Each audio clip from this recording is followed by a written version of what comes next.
आज चाहिँ हामी तिर्सुली नदीको किनारमा होटल एडभेन्चरमा बसिरहेका छौँ। त्यसैको सिलसिलामा अब साँझ पख हामी यसो साइडतिर घुम्न लागिरहेका छौँ। ल हाम्रो उहाँ चाहिँ हाम्रो सिद्धलेक गाउँपालिका स्वास्थ्य शाखामा को रूपमा कार्यरत हुनुहुन्छ है। ल उहाँ चाहिँ हाम्रो राजन बराइली सर सिद्धलेक गाउँपालिका जनस्वास्थ्य अधिकृत रूपमा विगत कति महिनादेखि 5 महिनादेखि कार्यरत हुनुहुन्छ। ल उहाँ चाहिँ हाम्रो यही सिद्धलेक गाउँपालिका वडा नम्बर 6 कुम्पुरमा अवस्थित कुम्पुर स्वास्थ्य चौकीको प्रमुख स्वास्थ्य चौकी प्रमुख है।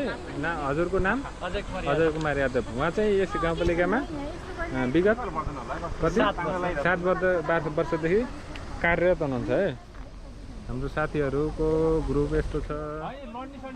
उहाँ चाहिँ हाम्रो विमला रोकाए डोल्पा होइन, यो सिद्धलेक गाउँपालिका वडा नम्बर 5 स्थित के अरे स्वास्थ्य संस्थाको नाम बागबछालाको अहिलेको हालको त्यस संस्थाको प्रमुख है।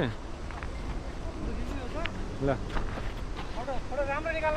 त्यसै गरी उहाँ चाहिँ हुनुहुन्छ यसै सिद्धलेक गाउँपालिकाको वडा नम्बर 3 स्थित सलाङ स्वास्थ्य चौकीको प्रमुख रूपमा कार्यरत हाम्रो श्री चेतनाथ भट्टज्यू।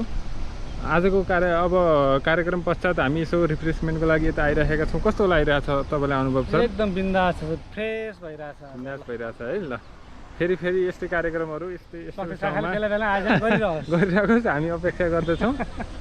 ल हाम्रो सबिना सिस्टर पनि तल गइसक्नु भएको छ। ल यहाँ बोटिङको सुविधा पनि छ, पिङ खेल्नको लागि पनि छ। उहाँ चाहिँ हाम्रो अस्मिता तिवारी सिस्टर कति कुन संस्था के अरे संस्थाको आदमटार आधारभूत स्वास्थ्य संस्थामा अनमिक रूपमा कार्यरत हुनुहुन्छ है। र यसै गरी उहाँ चाहिँ हाम्रो युगमाया सिस्टर कुम्पुर स्वास्थ्य चौकीकै अनमिक रूपमा कार्यरत सिस्टर हुनुहुन्छ है। ल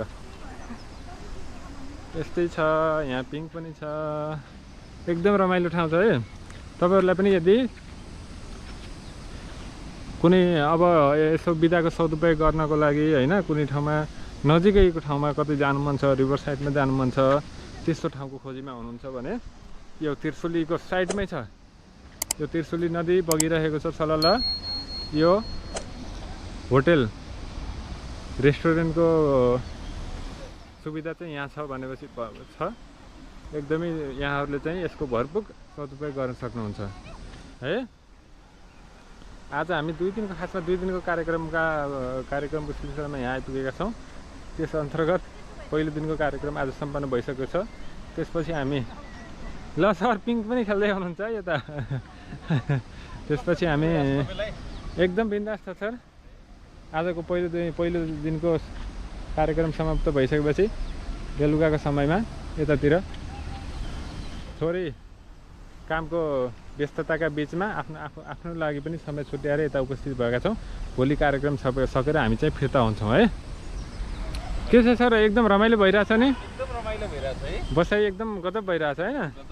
आजको हाम्रो दिन यही वरिपरि नै बित्नेछ है।